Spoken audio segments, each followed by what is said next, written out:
Il est 18 h, bonsoir à tous, voici les principales actualités de cette journée.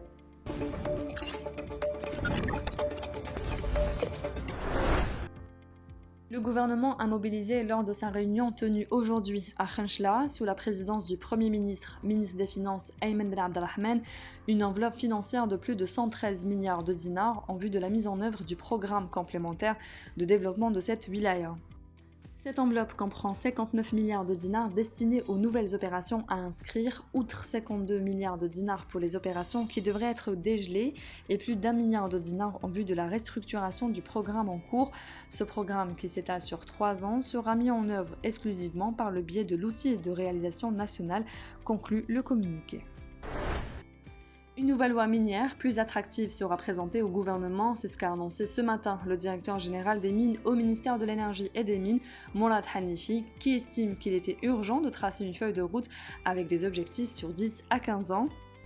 Cette feuille de route, qui a été tracée sur plusieurs axes, prévoit un accès libre au secteur des mines, sans entrave, une équité de traitement pour les investisseurs entre étrangers et nationaux, publics ou privés. Beaucoup de procédures ont été simplifiées avec des délais de traitement des dossiers à respecter envers les investisseurs, précise Mourad Hanifi, qui estime qu'il faut un cadre législatif attractif sur le plan régional pour attirer les investisseurs étrangers, notamment pour la phase d'exploration.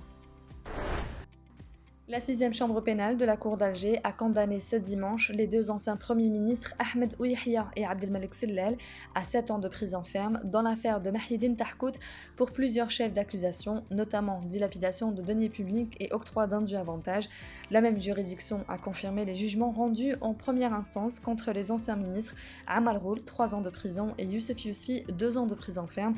La chambre a condamné les accusés à verser solidairement 100 millions de dinars aux sociétés Cévital et LCCOM, propriétaires des hommes d'affaires Issa Abdelrahman et Abdelrahman Acheibou.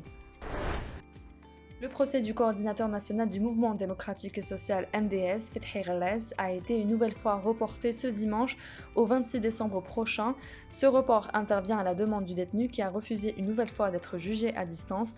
Arrêté le 30 juin dernier, Ghallaz est poursuivi entre autres pour atteinte à la personne du président de la République, outrage à corps constitué et diffusion au public des publications pouvant porter atteinte à l'intérêt national.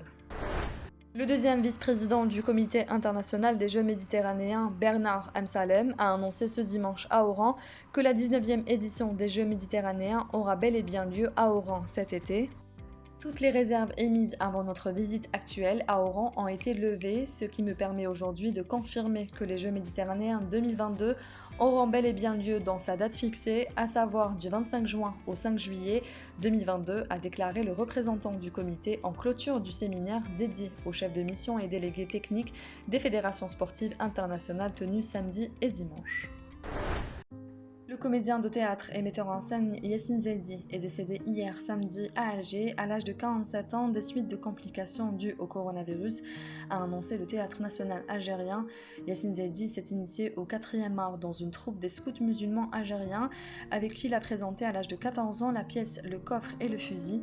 Comédien du Théâtre national Mahiedine Bachtarzi, Yassine Zaidi s'est souvent illustré sur les planches dans des œuvres comme Slimane El Louk, L'Omerta, Le rêve d'un père, Les prédateurs ou encore Le cadavre encerclé.